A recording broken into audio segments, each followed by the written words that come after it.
കണ്ണാടി ചേളുകൾ. രചന ജിതിൻ ജോസ്.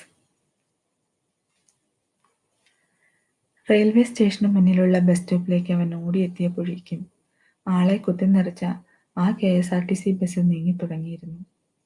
അവൻ ബസിന്റെ പിറകെ ഓടി അതിൽ കയറിപ്പറ്റാൻ ശ്രമിച്ചെങ്കിലും ബസ് വേഗത കൂട്ടിയതുകൊണ്ട് അവന്റെ ശ്രമം വിജയിച്ചില്ല.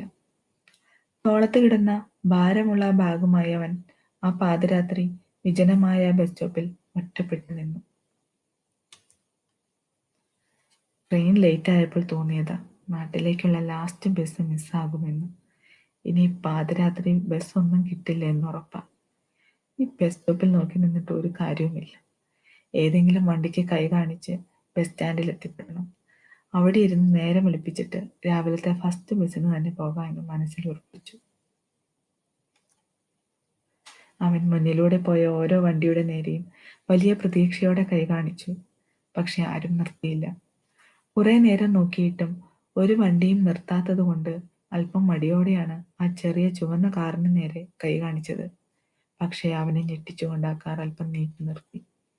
അവൻ അവന്റെ ഭാരമുള്ള ബാഗും എടുത്തുകൊണ്ട് കാറിന്റെ അടുത്തേക്ക് ഓടിയെത്തിയപ്പോൾ കണ്ടത് ഡ്രൈവിംഗ് സീറ്റിൽ ഒരു പെണ്ണിനെയാണ്. ഒറ്റയ്ക്കുള്ള ഒരു പെണ്ണിന്റെ കൂടെ ഈ രാത്രി ലിഫ്റ്റ് ചോദിച്ചു പോകുന്നത് ശരിയല്ല എന്ന് തോന്നിയതുകൊണ്ട് അല്പം നിരാശയോടെ മാറി നിന്നു. അവൻ കയറാൻ മടി കാണിക്കുന്നത് കണ്ട അവൾ ചോദിച്ചു, എന്തു പറ്റി? ബസ് മിസ്സായി. KSRTC സ്റ്റാൻഡ് വരെ പോകാൻ വേണ്ടി കൈ കാണിച്ചതായിരുന്നു. പിന്നെന്താ, വരുന്നില്ലേ? ഏയ് കുഴപ്പമില്ല, ഞാൻ വേറെ വണ്ടി കിട്ടുമെന്ന് നോക്കിക്കോളാം.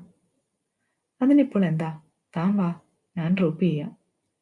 അവൻ അല്പം മടിച്ചാണെങ്കിലും അവളുടെ ആ കാറിൽ കയറി. അവൾ കാർ ഡ്രൈവ് ചെയ്യുമ്പോൾ അവൻ അവളെ ശരിക്കും ഒന്ന് ശ്രദ്ധിച്ചു. അവനെ കഴിഞ്ഞ 5 or 6 വയസ്സ് കൂടുതൽ കാണും. കാണാനും നല്ലൊരു സുന്ദരി. ശോ, ഇവൾ എന്ത് വിശ്വസിച്ചാണോ അവനെ ഈ കാറിൽ കയറ്റിയത്? കർത്താവേ, കൺട്രോൾ തരണേ, കാത്തോളണേ എന്ന് മനസ്സുരുക്കി അവൻ പ്രാർത്ഥിച്ചു. മൗനം അവരുടെ ഇടയിൽ ഏകാന്തത കൂട്ടുന്നതിനിടയിൽ അവൾ ചോദിച്ചു, എന്തു ചെയ്യുന്നു? പഠിക്കുവാണ്, ബാംഗ്ലൂരിൽ. ചേച്ചി എന്ത് ചെയ്യുന്നു? ഈ സുന്ദരി പെൺകൊച്ചിനെ നോക്കി ചേച്ചി എന്ന് വിളിക്കണ്ടായിരുന്നു എന്ന് അപ്പോൾ അവന് തോന്നി. ഞാനിവിടെ ഒരു കമ്പനിയിൽ വർക്ക് ചെയ്യുന്നു. ഇന്ന് വർക്ക് അല്പം കൂടുതലുണ്ടായിരുന്നതുകൊണ്ട് ലേറ്റായി. ഞാൻ കുറേ നേരമായി പല വണ്ടിക്കും കൈ കാണിച്ച് അവിടെ നിൽക്കുമായിരുന്നു. പക്ഷെ ആരും നിർത്തിയില്ല. വന്ന് ആർക്കും ഒരു മനസാക്ഷി ഇല്ലാതെയായി. അതൊക്കെ തനിക്ക് വെറുതെ തോന്നുന്നതാ. തനിക്കറിയാമോ, നമ്മുടെ നാട്ടിലെ ഏറ്റവും കൂടുതൽ ട്രാഫിക് ബ്ലോക്ക് ഉള്ള നഗരമായത്. പക്ഷെ ആ ബ്ലോക്കിലൂടെ ഒരു ആംബുലൻസ് കടന്നു പോകുമ്പോൾ വഴിമാറി കൊടുക്കാൻ കാണിക്കുന്ന മനസ്സ് താൻ കണ്ടിട്ടുണ്ടോ? എല്ലാവരുടെ ഉള്ളിലും ഉണ്ടടോ മറ്റുള്ളവരെ കുറിച്ചുള്ള കരുതലും സ്നേഹവും ഒക്കെ. പക്ഷെ അത് ഇടയ്ക്കൊക്കെ പുറത്തു വരാറുള്ളൂ. കുണ്ടും കുഴികളും നിറഞ്ഞ വഴിയിലൂടെ പതിയെ വണ്ടി നീങ്ങുമ്പോൾ പുറത്തു കണ്ട മെട്രോ തൂണുകൾ നോക്കി അവൻ പറഞ്ഞു, ഓഹ്, നമ്മുടെ നാടിനൊരു ഇന്റർനാഷണൽ ലുക്കായില്ലേ. പിന്നെ ആദ്യം ഈ കുഴിയൊക്കെ ഉള്ളതെല്ലാം വൃത്തിയാക്കിയിട്ട് പോരെ ഇന്റർനാഷണൽ ലുക്ക്. അത് കേട്ടപ്പോൾ പിന്നീട് അവനൊന്നും പറഞ്ഞില്ല. അവനൊന്നും മിണ്ടാതിരിക്കുന്നത് കണ്ട് അവൾ ചോദിച്ചു, എടോ, തനിക്ക് ഈ പാതിരാത്രി KSRTC സ്റ്റാൻഡിൽ ചെന്നാൽ വല്ല ബസ് കിട്ടുമോ? ഇന്നെനിക്ക് കിട്ടില്ല. രാത്രി അവിടെ കഴിച്ചു കൂട്ടിയിട്ട് രാവിലത്തെ ബസ്സിന് പോകണം. എങ്കിൽ താൻ എന്തിനാ വെറുതെ ബസ് സ്റ്റാൻഡിൽ കിടന്ന് കൊതുകടി കൊള്ളുന്നത്? എൻ്റെ ഫ്ലാറ്റ് സ്റ്റാൻഡിനടുത്താ. അവിടെ റൂമുണ്ട്. താൻ വേണമെങ്കിൽ ഇന്ന് അവിടെ സ്റ്റേ ചെയ്തിട്ട് രാവിലെ പോയിക്കോ. ഈശ്വരാ, ഇവൾ എന്ത് ഉദ്ദേശിച്ചാണോ? ഇതുപോലെ ഒരുത്തിയുടെ കൂടെ ഒരു രാത്രി ഒരു ഫ്ലാറ്റിൽ കഴിയാനാണോ? ചിലപ്പോൾ ഇവളുടെ മനസ്സിൽ എന്നെ കൊണ്ട് വേറെ വല്ല ഉദ്ദേശവും ഉണ്ടാകുമോ? ആ, എന്തായാലും എനിക്കെന്താ, കിട്ടിയാൽ ഊട്ടി കിട്ടാൻ. അവൻ മനസ്സിൽ പലതും ആലോചിച്ചു കൂട്ടുമ്പോൾ വണ്ടി ഫ്ലാറ്റിന്റെ പാർക്കിംഗ് ഏരിയയിലെത്തി.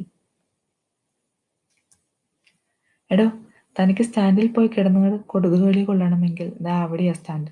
അല്പം നടന്നാൽ മതി. ഏയ്, എനിക്ക് കൊതുകുകളി കൊള്ളണ്ട, അവനൊരു ചെറു ചിരിയോടെ അവളോട് പറഞ്ഞു. എങ്കിൽ വാ. അവൾ അറിയാതെ അവളുടെ അളവ് മനസ്സിലുറപ്പിച്ച് അവൻ അവൾക്ക് പിറകിൽ നടന്നു. അവളെ കണ്ടാൽ അറിയാം അവൾക്ക് എന്തൊക്കെയോ ആഗ്രഹമുണ്ടെന്ന്. ഇന്നെന്തെങ്കിലും നടക്കും. അവൾ ഫ്ലാറ്റിന്റെ ഡോർ തുറന്നകത്തെത്തിയപ്പോൾ കണ്ടത് നല്ല സൗകര്യമുള്ള ഒരു ഫ്ലാറ്റ്. അവൾ അവനുള്ള റൂം കാണിച്ചു കൊടുത്തിട്ട് പറഞ്ഞു, താൻ പോയി ഫ്രഷ് ആകുക, അപ്പോഴേക്കും ഞാൻ കുളിച്ചിട്ട് കഴിക്കാൻ വല്ലതുണ്ടാക്കാം. അവൻ റൂമിന്റെ ഡോർ അടച്ചിട്ട് ആ കട്ടിലിൽ ഇരുന്നു. ശോ, ഇതെന്താ സ്വപ്നം വല്ലതുമാണോ? അതോ അവളുടെ ആഗ്രഹങ്ങൾ തീർക്കാൻ എന്നെ വിളിച്ചുകൊണ്ട് വന്നതാണോ? ചിലപ്പോൾ ഇവളെപ്പോലുള്ള ഒരു സുന്ദരിയെ അനുഭവിക്കാനുള്ള യോഗം എൻ്റെ ജാതകത്തിലുണ്ടാകും. അവൻ ബാത്റൂമിൽ കയറി ഒരു മൂളിപ്പാട്ടും പാടി വിസ്തരിച്ച് സമയമെടുത്ത് നന്നായി തേച്ചൊരച്ചു കുളിച്ചു. അവൻ ഫ്രഷായി റൂമിന് പുറത്തു വന്നപ്പോൾ അവൾ ബാൽക്കണിയിൽ ഒരു കോഫി കപ്പുമായി നിൽക്കുന്നു. അവളുടെ അഴിച്ചിട്ട മുടിയിഴകളിൽ നിന്നും വെള്ളം ഇറ്റിറ്റ് താഴേയെ വീഴുന്നുണ്ട്. അവളെ ആ നിലാവുള്ള രാത്രിയിൽ ആ ഫ്ലാറ്റിന്റെ ബാൽക്കണിയിൽ കണ്ടപ്പോൾ ഒരു അപ്സര സുന്ദരിയെപ്പോലെ അവന് തോന്നി. അവനെ കണ്ടപ്പോൾ അവൾ പറഞ്ഞു, ഇതെന്തു കുളിയാടോ, പെൺപിള്ളേർ പോലും ഇത്രയും സമയം എടുക്കില്ലല്ലോ. ഛോ, ശരിക്കൊന്ന് കുളിച്ചേക്കാം എന്ന് കരുതി, ആവശ്യം വരുമല്ലോ.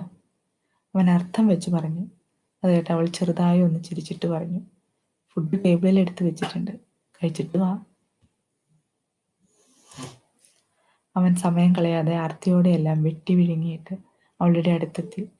ബാൽക്കണിയിൽ നിന്ന് നഗരത്തിന്റെ രാത്രി സൗന്ദര്യം ആസ്വദിച്ചു നിൽക്കുന്ന അവളോട് ചേർന്ന് അവൻ നിന്നു. അവളുടെ ചുവന്ന ചുണ്ടുകളും വെളുത്ത കവിളുകളും നനഞ്ഞ മുടിയും അവനെ വല്ലാതെ ആകർഷിച്ചു. അവൻ പതിയെ അവളുടെ തോളിൽ പിടിച്ചു പറഞ്ഞു, നീ ഒരു പരിചയമില്ലാത്ത എന്നെ വെറുതെ വിളിച്ചു വരുത്തിയതല്ല എന്ന് എനിക്കറിയാം. പിന്നെ എന്തിനാ ഇവിടെ നിന്ന് നമ്മൾ സമയം കളയുന്നത്? അവൾ അവന്റെ നേരെ തിരിഞ്ഞു നിന്ന് ചെറുതായി ഒന്ന് ചിരിച്ചു. നീ എന്ത് വിശ്വസിച്ചാ എൻ്റെ കൂടെ പോന്നെ? നിന്നെ കണ്ടപ്പോഴേ എനിക്ക് മനസ്സിലായി നിനക്ക് എന്താ വേണ്ടതെന്ന് എന്നും പറഞ്ഞ് അവൻ അവളുടെ അടുത്തേക്ക് ചേർന്ന് നിൽക്കുമ്പോൾ അവന്റെ കാഴ്ച മങ്ങുന്നതായി അവന് തോന്നി. അവനൊരു ചെറു മയക്കത്തിലോട്ട് വഴുതി വീണു. പിറ്റേ ദിവസം ഉച്ച കഴിഞ്ഞ് അവൻ കണ്ണു തുറക്കുമ്പോൾ ആ ബെഡ്റൂമിലായിരുന്നു. അതും ഷർട്ടൊന്നുമില്ലാതെ ഒരു ബോക്സർ മാത്രം. അവന്റെ ശരീരം മൊത്തം നഖക്ഷതങ്ങൾ കൊണ്ട് നീർന്നതായി അവന് തോന്നി. അവൻ അസഹ്യമായ ഒരു വേദനയോടെ പതിയെ എഴുന്നേറ്റ് കണ്ണാടി നോക്കി. അവന്റെ ശരീരത്തിലെ ചുവന്ന പാടുകളും നഖക്ഷതങ്ങളും കണ്ടപ്പോൾ അവനൊന്ന് പുഞ്ചിരിച്ചു. അവളുടെ പണിയാകും. അവൻ വാതിൽ പതിയെ തുറന്നപ്പോൾ അവൾ അവിടെ സെറ്റിയിൽ ഫോണിൽ കളിച്ചുകൊണ്ടിരിക്കുന്നു. അവളെ കണ്ടപ്പോൾ അവൻ പറഞ്ഞു,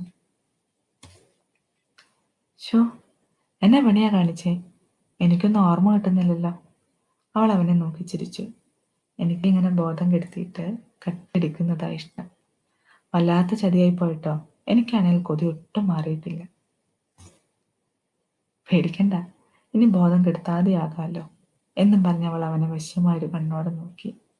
അവളെയും കാത്ത് അവൻ ആ ബെഡ്റൂമിൽ ഇരിക്കുമ്പോൾ ഡോർ ബെല്ലടിച്ചു. അപ്പോൾ കറുത്തു തടിച്ച ഒരു വികൃത മനുഷ്യൻ ആ ഫ്ലാറ്റിലേക്ക് കയറി വന്നു. അയാളെ കണ്ടപ്പോൾ തന്നെ അവൻ അറപ്പോടെ തലതിരിച്ചു. അളവൊരു കിട്ട് നോട്ടുകൾ അവളുടെ കയ്യിൽ കൊടുത്തിട്ട് പറഞ്ഞു, ദാ, നീ ചോദിച്ചതിലും കൂടുതലുണ്ട്. നീ അടുത്തവനെ കിട്ടുമ്പോൾ വിളിക്കേ എന്നും പറഞ്ഞ അയാൾ അവന്റെ റൂമിലേക്ക് കയറി. അവനെ അയാളുടെ ബലിഷ്ഠമായ കൈകൾ കൊണ്ട് അയാളുടെ നെഞ്ചത്തേക്ക് ചേർത്ത് നിർത്തിയിട്ട് പറഞ്ഞു, എന്നാൽ ഒരു രാത്രി കൊണ്ട് എനിക്കൊട്ടും മതിയായില്ലാടാ നിന്നെ. അതാ പറഞ്ഞതിലധികം കാശ് കൊടുത്ത് നിന്നെ ഞാനിങ്ങ് വാങ്ങിയത് എന്നും പറഞ്ഞ അയാൾ ആ ബെഡ്റൂമിന്റെ വാതിലടിച്ചു. അവൾ കയ്യിൽ കിട്ടിയ നോട്ട് കെട്ടുകൾ ഹാൻഡ് ബാഗിൽ വെച്ച് ആ ഫ്ലാറ്റിന്റെ ഡോർ ചാരി പുറത്തോട്ട് നടന്നു.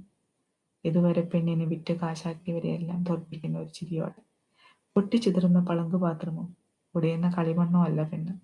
അവൾ മൂർച്ചയുള്ള കൂർത്ത കണ്ണാടി ചീളുകൾ എന്ന് കണ്ടു നിന്ന ചുവരുകൾ പറയുന്നത്